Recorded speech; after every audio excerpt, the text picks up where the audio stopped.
Continuación, hay un pequeño cambio en la agenda. Vamos a volver a escuchar al doctor Jonathan Gómez con artroplastías de cadera y Parkinson. Ok. Bueno, como decía, a petición. Lo bonito de tener a tanto colega de tanto país, de tanta escuela, es la posibilidad de intercambiar lo que hemos visto, lo que hemos hecho a lo largo de un tiempo y ver lo que hacemos en otras partes. Y yo no lo pondría como una controversia, sino que quizás otro punto de vista, y a partir de eso pues poder otorgar un mejor tratamiento a nuestros pacientes, que al final a quien nos debemos. Esta charla precisamente surgió por el hecho que cuando comencé hace un par de años con las caderas, era mi quinta o séptima primaria, era por una fractura en la mamá de una ginecóloga que ella me contactó, una buena amiga, y me dijo, mira, opera a mi mamá, y es como que bueno, es como la quinta o séptima que hago, pero ahí vamos. Pero tuvo una resistencia increíble de quien tenía que autorizar la cirugía a ponerle una total, porque a pesar de que la paciente tenía 57 años, había que ponerle una EMI porque tenía Parkinson. Pues en aquel entonces, pues remé contra la corriente, le puse la total, la señora falleció, pero nunca se luxó, no tuvo complicaciones, falleció unos 5 años después, y por eso la controversia. De eso vamos a hablar precisamente. Este es el lugar donde trabajo, como les comenté, y la ventaja es que recibimos muchos pacientes con Parkinson avanzado para su reemplazo. Y pues a veces nosotros como ortopedas pues nos interesamos poco por la patología médica. Parkinson nos parece como que bueno, ese paciente tipo Papa Juan Pablo II, pues que mejor verlo en un asilo y no en mi consultorio, y mucho menos en mi mesa de quirófano, ¿no? Entonces por eso es muy importante planear nuestra estrategia. Primero, como dice, pues conocer al enemigo, pues es la segunda enfermedad neurodegenerativa más frecuente, y en pacientes arriba de los 65 años, pues la prevalencia, si se dan cuenta, aumenta por 10. La expectativa de vida desde que usted le pone la etiqueta de Parkinson a un paciente es en promedio de 7 a 14 años. O sea, estamos hablando que tiene alguien con 50 años, con suerte va a llegar a los 64, y eso es muy triste, pero esa es la realidad, y en Europa no es diferente. Un 25% de los pacientes ya falleció a 5 años del diagnóstico, y luego de 10 años de seguimiento, después de que usted lo diagnosticó con Parkinson, el 80% va a estar o muertos o prácticamente inmóviles. ¿Por qué tiene la particularidad del Parkinson? No solamente por la fractura, sino que porque la espasticidad de la enfermedad, los tremores y la contractura muscular lleva a a un desbalance en las fuerzas que mueven la articulación, y este desbalance muscular provoca una subluxación, cambios degenerativos y deformidades. Entonces, no solo en fracturas, sino que en artroplastía primaria tenemos bastante problema con este tipo de pacientes. La alteración del tono muscular o la bradiquinesia, el tremor en reposo y la rigidez muscular lleva también a contracturas musculares en aducción y flexión, lo cual incrementa la posibilidad de inestabilidad postoperatoria. Lo primero. Lo segundo, las caídas son altamente frecuentes en estos pacientes por el descontrol muscular, y por ende, pues, si no le puso la cadera primaria por una fractura, puede ser que la tengan que revisar por una periprotésica. Y lo tercero es que por la misma inmovilidad que van desarrollando estos pacientes, ellos desarrollan una osteoporosis o una osteopenia por deuso. Adicional a eso, la demencia es 4 veces más frecuente en esta población. ¿Y eso qué quiere decir? Que el paciente, pues el viejito, pues se levanta, no hace caso, se cae. Entonces tenemos fracturas que tenemos que resolver con reemplazos, y adicionalmente pues el neurólogo le gusta dar levodopa, y eso les causa hipotensión postural, que quiere decir que cuando el paciente se levanta después de estar sentado, pues se marea, se cae, ¿sí? Y tenemos este tipo de problemas. Entonces, en resumen, es una población de alto riesgo por alteraciones del equilibrio, por problemas con el tono muscular, la contractura que yo les mencioné previamente, y las alteraciones cognitivas. Muy importantes son las complicaciones postoperatorias en este grupo de pacientes, y por eso precisamente, pues hace un par de años, a mí se me dijo que la combinación Parkinson y una total primaria, no es posible, ¿sí? Entonces es como que, bueno, entonces nos lavamos las manos, dejamos al viejito con una EMI nada más, aunque tenga, tal vez no sea tan viejito, pues habríamos de 55 años muchas veces y para mí eso no es una senectud. Entonces, ¿dónde está nuestro papel? Este paciente tiene alteraciones en la marcha. Va a desarrollar una osteopenia por deuso, osteoporosis, sarcopenia asociada, y esto los predispone también a artrosis, como lo vimos, por el desbalance muscular, adicional la otra posibilidad, caídas y fracturas de cadera, y es este círculo vicioso. El paciente se cayó, va a estar con movilidad disminuida, y eso acorta sustancialmente la expectativa de vida de estos pacientes. No es nuestro interés en este momento perdernos clasificaciones como esta, pero lo importante es que el 83% de las prótesis primarias se realizan del estadio 1 al 3. El 3 es cuando el paciente todavía tiene una enfermedad moderada, tiene cierta inestabilidad postural, pero todavía es físicamente independiente. Entonces son pacientes que todavía podemos ponerles una primaria en caso de artrosis y darles una mejor calidad de vida. La literatura pues es hasta ciertos puntos siempre controversial, diferentes puntos de vista. Hay cualquier cantidad de publicaciones al respecto en primaria por artrosis, primaria por fractura, y pues hay varios problemas al tratar de interpretar todo lo que está publicado.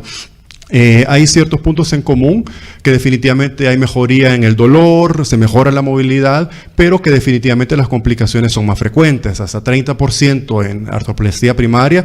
Yo creo que 30%, 1 de cada 3 es un porcentaje que nadie de nosotros quiere tener, y prácticamente la mitad cuando estamos revisando a estos pacientes.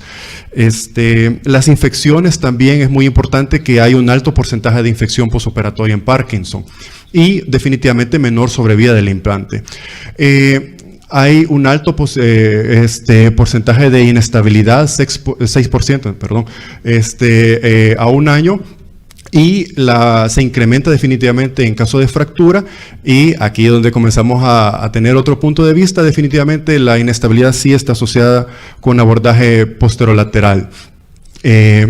Ciertas controversias, pues el abordaje, ¿cuál voy a ocupar? Posterolateral, me voy lateral, anterior. Tenemos que tomar en cuenta en nuestros abordajes que la contractura en aducción muchas veces nos hace necesaria una tenotomía de aductores, tenotomía de psoas en ocasiones por las contracturas en flexión, para poder prevenir una inestabilidad. El tipo de implante, cementado, no cementado, sabemos ya de entrada de que aunque tenga 55 años, 60 años, tiene una osteopenia, osteoporosis incluso, ¿verdad? Y que un implante no cementado puede ser una mala decisión en ese tipo de pacientes. Como lo dije temprano, hay que operarlos una vez. Y hay cierta controversia también en la posibilidad de ocupar una artroplastía bipolar o una copa de doble movilidad.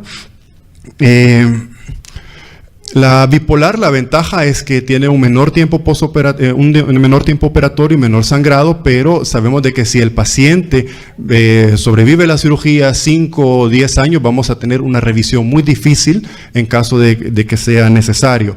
O si se fractura y tenemos una bipolar y tenemos que trabajar en el acetábulo que ya está previamente erosionado.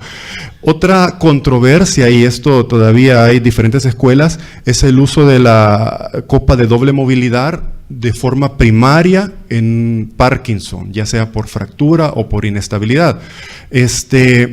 En esta combinación de fractura, que ya sabemos que tiene mayor predisposición a la luxación, y Parkinson, hay diferentes publicaciones que al final lo que recomiendan es ocupar la copa de doble movilidad de forma primaria. La copa de doble movilidad es otro tema definitivamente. Ya les voy a mostrar un par de imágenes más adelante. La dificultad, como les mencioné cuando analizamos las publicaciones, es que primero es difícil establecer grupos aleatorios, son grupos de pacientes pequeños, hay diferencias entre los implantes, entre los abordajes. Muchas veces todos los estudios que les mencioné, pues hay pacientes que entran con diagnóstico de fractura al estudio y otro que entra con diagnóstico de artrosis, y estamos mezclando peras con aguacates, como decimos, y la falta de diagnóstico exacto. Muchas veces son clínicas que son únicamente ortopédicas, y el diagnóstico de Parkinson pues es muchas veces cuestionable, si es Parkinson o es parkinsonismo, es un tremor idiopático. Y el otro problema es que son pacientes que sabemos que van a morir en 5, 7, 10 años y entonces eso dificulta mucho el seguimiento. ¿Qué hacemos nosotros? Primero, educar al paciente, a la familia, muy importante, planificar los implantes antes de entrar a cirugía y comenzar a organizar la fisioterapia. Que no comience la fisioterapia a los 4 meses cuando tenga suerte, sino que prácticamente al darle el alta nosotros necesitamos reeducar la marcha de ese paciente. Otros factores adicionales de riesgo, y esto es muy interesante, pues la presencia de contracturas, examinar al paciente antes de acostarlo en el quirófano. A veces pasa de que llegamos al quirófano y ¿a quién vamos a operar? ¿Verdad? Identificar otros factores como la demencia, el alcoholismo, ¿verdad? Porque son factores de riesgo para caídas. De ser necesario hacer densitometría ósea en caso de que ustedes tengan dudas sobre la calidad ósea del paciente. Que el neurólogo haya trabajado ese paciente, que esté compensado lo más posible, anemia posoperatoria y el antecedente función lumbar. Cuando historiamos al paciente en la consulta, muchas veces son pacientes con demencia, no preguntamos, nos enfocamos en la cadera y no vemos esos pequeños detalles como el tornillo que está arriba. El paciente con función lumbar se sienta, ¿verdad?, con una mayor flexión de cadera para compensar el desbalance espinopélvico y por ende tiene una mayor anteversión funcional. Hay muchos estudios que esta combinación de función lumbar y prótesis mencionan que incluso es indicación para prótesis con mayor capacidad de constricción. Esta es más o menos la explicación desde el punto de vista biomecánico, lo podemos discutir en el coffee break. Y siempre que vean un paciente con ese tipo de radiografías, ya saben de que la prótesis no puede fallar respecto a la estabilidad que logremos. Intraoperatorio, nosotros ocupamos el abordaje anterolateral mínimo invasivo. Siempre que sea posible, nosotros optamos por cabezas de mayor diámetro, idealmente 36 milímetros. Cuando no se puede, porque la copa es muy pequeña, ocupamos 32 milímetros. Pero lo que buscamos es asegurarnos que esa prótesis no se vaya a luxar. Ocupamos copas no cementadas, de ser necesario ocupamos tornillos adicionales. El tallo, de ser necesario, lo cementamos. Y muy importante, afortunadamente nosotros tenemos en la clínica este sistema de autotransfusión, es decir, lo que vamos recogiendo con la succión, se centrifuga, se filtra y el paciente tiene menor necesidad de ser transfundido en el posoperatorio. Y como saben, así prevenimos la anemia posoperatoria, la posibilidad de caídas por hipertensión postural y el riesgo de infección que implica una transfusión. En el posoperatorio no ocupamos separadores de caderas o brace. El apoyo es inmediato si no hay contraindicación.